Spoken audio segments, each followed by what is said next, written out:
Welcome, and thank you for joining us today. In this session, we'll provide a brief introduction to the program narrative and explain why it plays such an important role in the grant application process.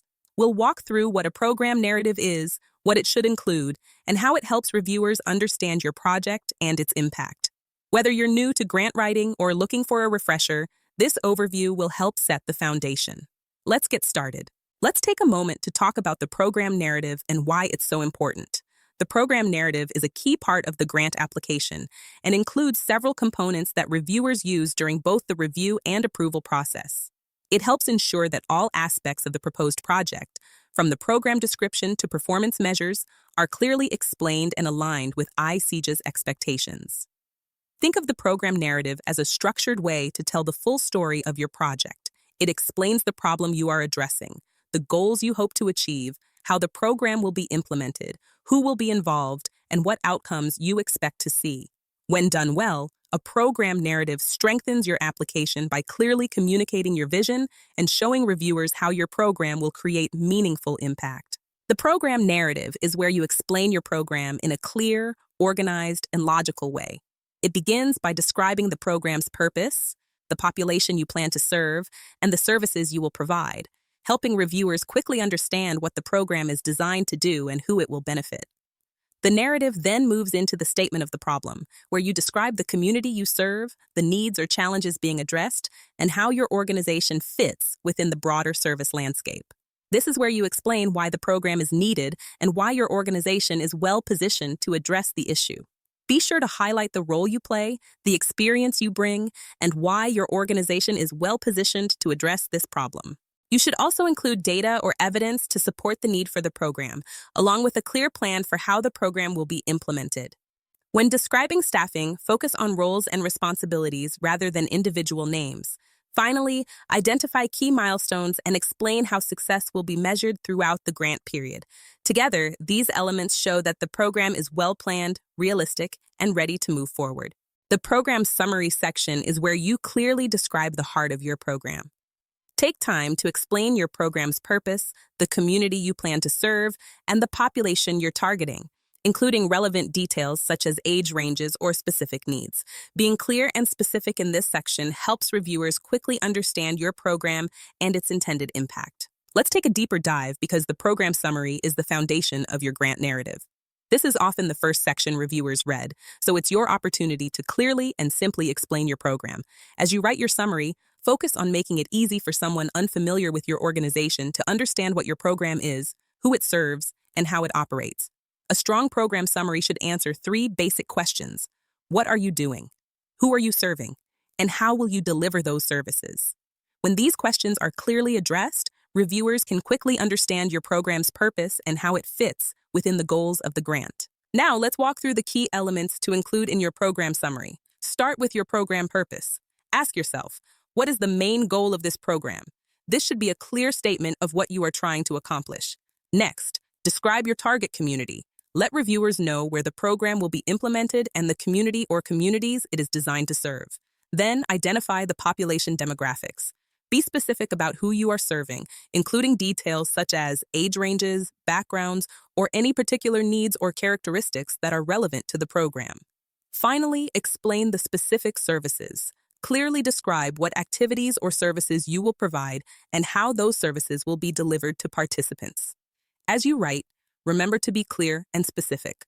Avoid broad or vague language so reviewers can quickly understand your program's scope, approach, and potential impact. Here are a few helpful tips for writing a strong program summary.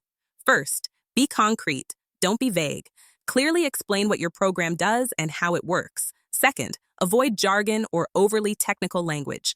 Write in a way that's easy to understand, even for someone who may not be familiar with your field. Next, try to use real-world examples when possible. This makes your program feel more relatable and grounded. And finally, think like a reviewer. Ask yourself, if I were reading this for the first time, what would I need to know right away to understand and support this project? By focusing on clarity, simplicity, and the reviewer's point of view, you can create a program summary that quickly and effectively tells your program's story. In the Statement of Needs section, you'll want to clearly describe the challenges or needs in the community that your program is designed to address, while also acknowledging the existing strengths and assets within that community. As you write, think about explaining where your organization fits within this community and why you are well-positioned to carry out this work. The Statement of Need is your chance to explain why your program is necessary and to make a compelling case for funding. Focus on the challenges the community is facing while also acknowledging the strengths already present. This helps paint a complete and realistic picture of the environment you're working in. Highlight your experience, relationships, or past efforts that show you understand the community and are uniquely qualified to implement this solution. These are key components of a strong statement of need. Start by describing the community challenges. What specific problems is your program trying to solve? Next, support your case with data and evidence. Use statistics or research to show the need is real and measurable. Also, recognize community assets. What strengths already exist in the community that your program can build on? Then, explain your organizational fit. Why is your organization the right one to lead this work? What experience or connections make you uniquely qualified?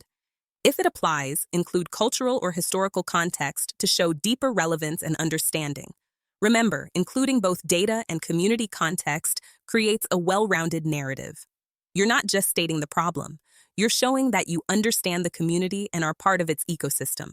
Funders want to see that you're someone who's deeply connected to the people you're serving. As you write, keep two things in mind: clarity and credibility.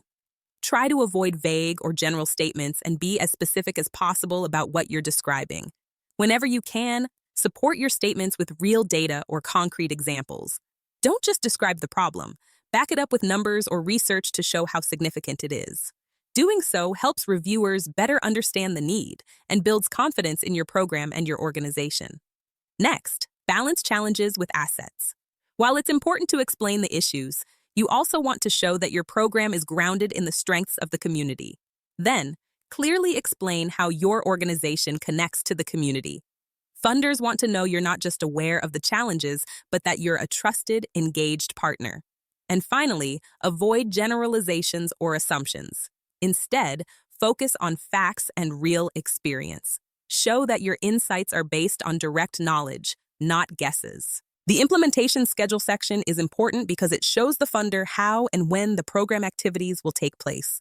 It reflects planning and organizational readiness. This is essentially your program's roadmap, a clear, step-by-step timeline that outlines how and when your program activities will be carried out. It's not just a planning tool for you.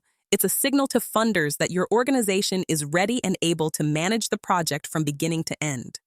A strong implementation schedule shows that you've thought through the logistics and are prepared to deliver on your commitments. When developing your implementation schedule, focus on 3 key elements.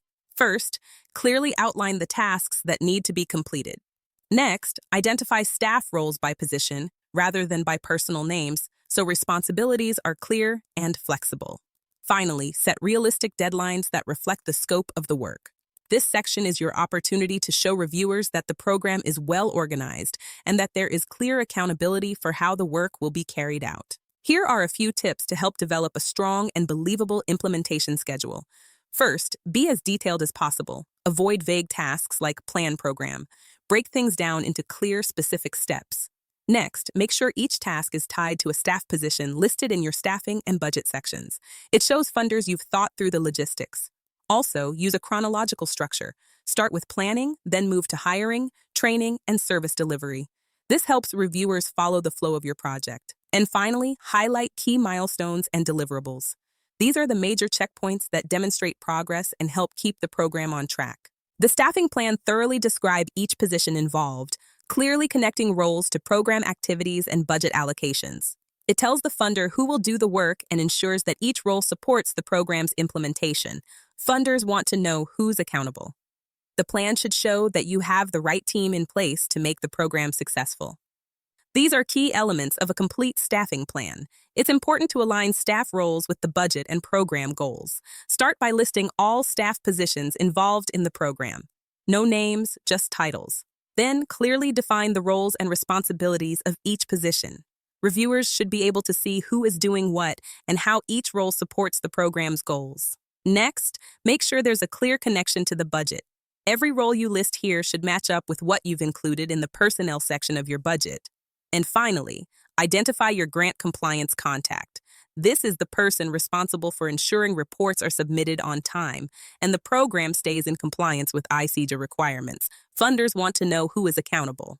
Here are a few writing tips. First, always use titles or roles only. Never include personal names. The focus should be on the function, not the individual. Next, keep responsibilities realistic and aligned with the size and scope of your program. You don't want to overload one role or overpromise what a small team can deliver. Also, make sure to highlight leadership roles and accountability. Reviewers want to see who's leading the work and how the team is structured. And finally, do a cross-check. Make sure every position listed in your staffing plan also appears in your budget and implementation schedule. This consistency builds credibility and shows that your proposal is well thought out. Performance measures set specific, measurable objectives with timeframes. It includes both process measures, which are the activities conducted, and outcome measures, which are the changes achieved. This section proves that you understand how to track and demonstrate success and shows accountability. It's the way funders will evaluate whether the program is working. It's not just about doing the work, it's about proving that it made a difference. Let's take a moment to talk about performance measures and the two main types you'll see. Process measures focus on what was done. They track activities and outputs, such as services delivered or participants served. Outcome measures focus on the results. They show what changed as a result of the program, such as improvements in knowledge, behavior, or conditions. Both types of measures are important. Together, they provide a complete picture of how the program is operating and whether it is achieving its intended impact. A strong performance measurement plan includes a few key pieces. Start by clearly defining what success looks like for your program. Be specific about your goals so reviewers understand exactly what you are trying to achieve. Next, identify measurable indicators, the data or outcomes that will show whether progress is being made. Then, include time frames to explain when outcomes will be measured. Finally, describe your data collection methods, including how you will gather and report results. Together, these elements show that you have a clear and thoughtful plan for measuring success. Let's talk about why a strong program narrative really matters. A well-written program narrative helps reviewers clearly understand your program and the impact it is designed to have. It shows not only what you plan to do, but why it matters and how it will be carried out. A strong narrative also strengthens your grant application by clearly laying out the implementation plan and aligning expectations between you and the funding agency. Everyone is working from the same understanding of the program. Finally, the program narrative establishes the performance benchmarks that will be used to track progress and measure success over time. In that way, it supports both approval of the grant and successful implementation once funding begins. As we wrap up, it's helpful to keep a few common pitfalls in mind as you develop your program narrative. Program narratives can be weakened by problem statements that are too vague or not supported by data, limited evidence showing why the program is needed, unclear or incomplete implementation plans, or unrealistic or poorly defined performance measures. Point. The good news is that these issues are completely avoidable. By being clear, specific, and thoughtful, and by using the guidance we've covered today, you can develop a program narrative that clearly tells your story and demonstrates your program's value. Point. Thank you for taking the time to join us today and for the important work you do in your communities. We wish you the very best of luck as you develop your program narrative and submit your application.